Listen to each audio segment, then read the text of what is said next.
Happy New Year, everybody. My name is Sam, or the Pyro Ninja, and it's 2023 now.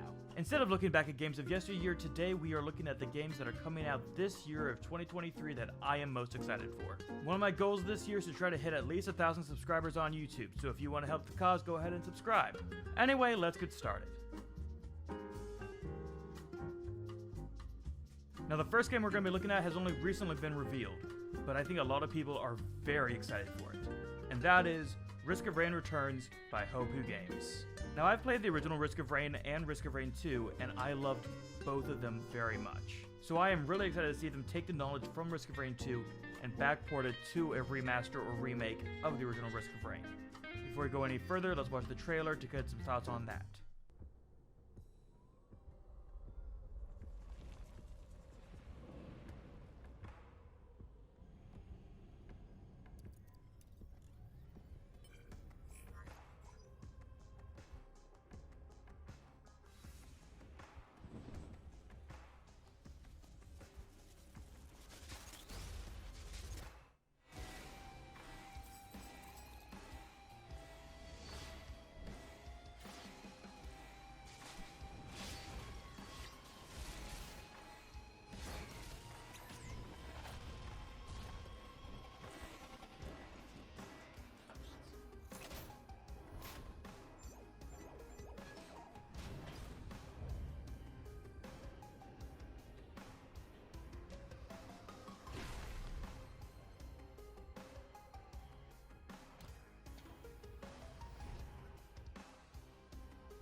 Getting started, that trailer just, in general, absolutely beautiful. I really am glad they're going through and remastering the original Risk of Rain, because while I did love it, I only beat it once. I was terrible at it. I only beat it once with Arkid, so to be able to go through and hopefully have a bit of a cleaned up experience, hopefully I can get a bit better at it. Hopefully, we'll see. I am much better at Risk of Rain 2, but not by much. Going through some screenshots, we can take a look. Jesus. The Wandering Vagrant. Just, yeah, going back to that pixel style of the original Risk of Rain. Though it does almost look like a higher pixel count. Taking a look at everything. Oh, God, those are going to be horrific to fight. I forgot just how horrific some of the bosses in the original Risk of Rain were. Like, most of the ones in Risk of Rain 2 are pretty tame compared to some of the ones that you can see in Risk of Rain 1. Oh, Trial of the Mountain. I don't know if that isn't. I can't remember if that's in the original game. I think that was only in Risk of Rain 2, so if it is going to Risk of Rain Returns, very fun. That was one of the things that the developer did say, was they were going to be backporting a bunch of the features from Risk of Rain 2 into Risk of Rain Returns, which I think is going to be a great way to help improve the experience of Risk of Rain Returns. Especially from a lot of the people that only played Risk of Rain 2, because there are quite a lot of those.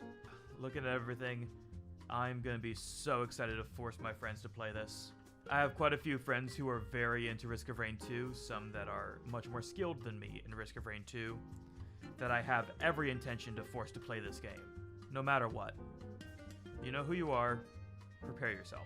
While no official release date is, we do know it is coming in 2023, and while there is no demo available, if you want to get a feel, play Risk of Rain 1, play Risk of Rain 2, it's going to be a merger of those two games together. It is interesting taking a look at this, that this appears to be almost a demake of Risk of Rain 2. Because, like, Risk of Rain 2 was a 3D imagining of Risk of Rain, where this looks to be a 2D imagining of Risk of Rain 2, which I just find funny. I think that's going to be very interesting, and I really want to see kind of where it goes from this. Now, the other bit of news that is kind of attached to this is that this is the last Risk of Rain project that will be developed by Hopu Games. Hopu Games has confirmed that they have sold the rights of Risk of Rain to Gearbox Studios.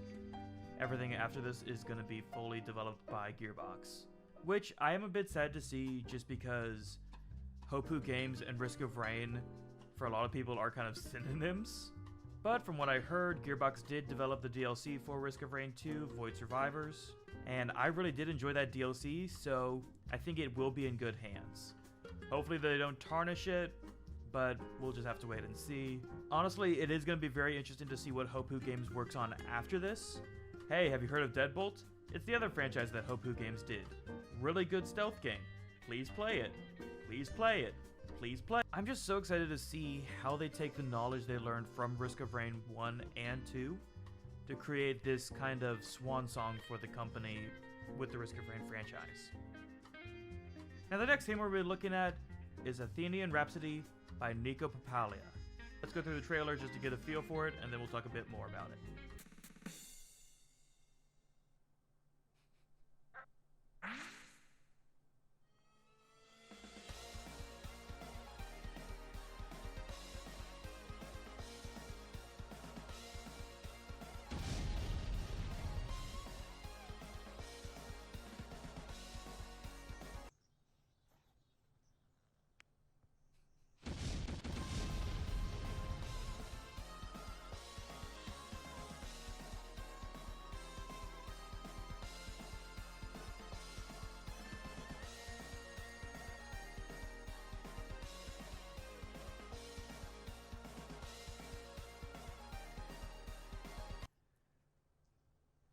Rhapsody, can I sell this, or like what do we do now? Like what's the cool thing?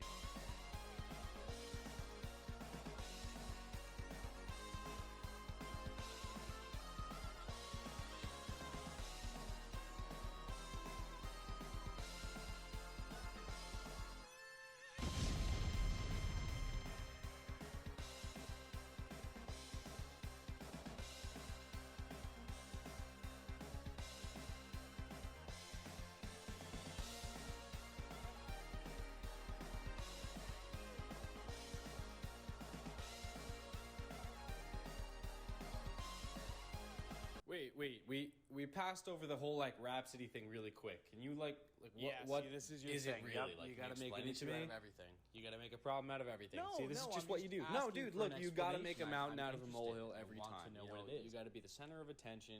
This is just man. It's just you're what getting you do. defensive This is just what because you you do. know that you didn't explain it right. So just like, what is it? What is it's it, man? self-explanatory. It's in the name of the game. It's your Rhapsody. It's like everything you do, your decisions, your stats, everything about your player character is saved in the Rhapsody, and that is basically like your story. There's a lot of variables that make it extremely unique to you. You know, it's like super personal, and you can stack them on top of each other. You weren't Don't cut me off when I'm explaining it to you. See, now you didn't get the full explanation. See, this is what you do, man. This is like why we tell you not to come in.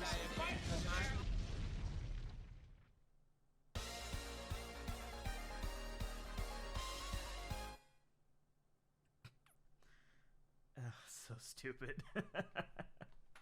Looking at the game itself as kind of the game rather than looking at the Rhapsody and kind of all of that mechanic stuff, because I don't really care about that part.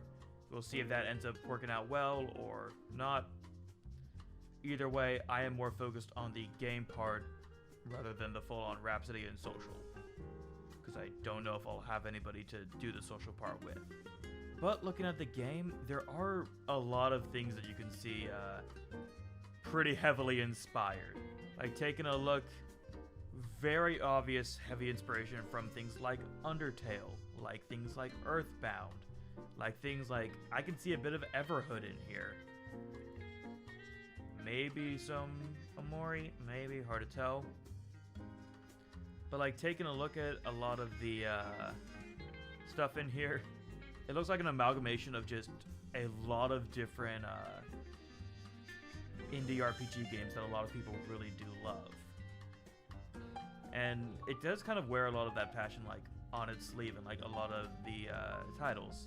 Now I'm not going to say this is going to be like an Undertale, be like an Everhood, but like with the amount of inspiration it is getting from these ones, it will be interesting to see if it can kind of stand on its own amongst them. Taking a look at some of the screenshots, we can definitely see we got bullet hells, We got an aesthetic very similar to Earthbound, or I guess Mother 3 almost. Taking a look. The stupid face, I love it. Very... What I do really like is that it seems like there's a lot of diversity in kind of the battle systems. Like, look, you can draw in this one, you can pet the dog in other ones. It's something where, like, I do like that it seems there's a lot of diversity in combat. Because that's one of the issues I have had with a lot of kind of these type of RPGs, is that if combat is always just the same, it can get stale very quickly. I am very interested to see how this ends up turning out. Kind of, you know, hoping that it does end up going well. Now, the last game we're going to be looking at is Frogsong by Frog Team Games. Let's watch the trailer and then discuss it. Oh. Hiya.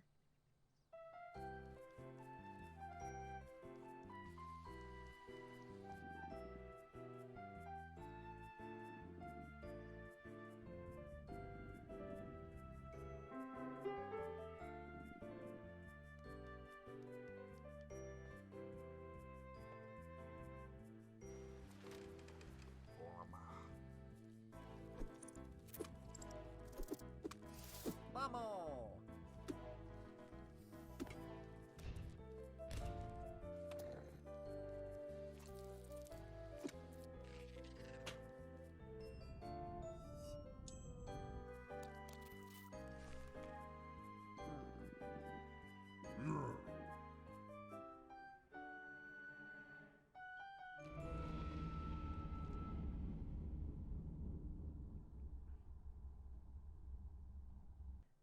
Such a cute game.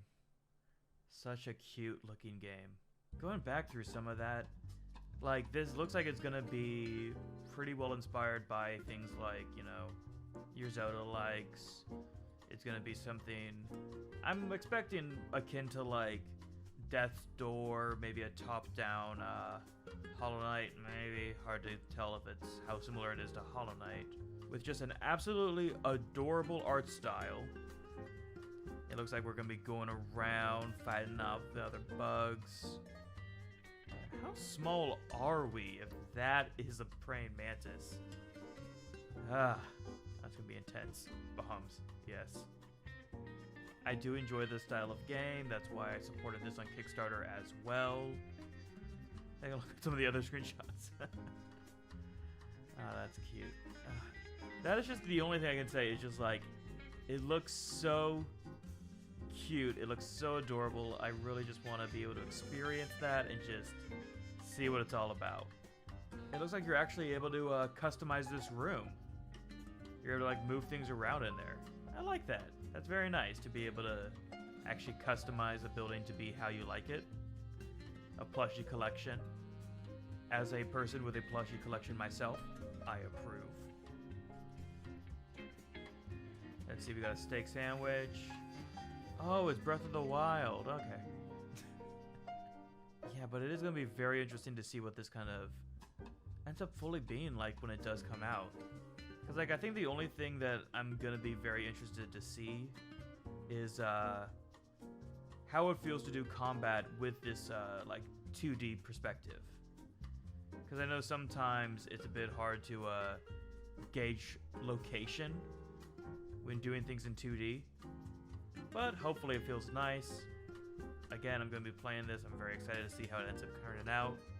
And the trailer did say, like, October 27th or something. That has been changed to Q1 of 23.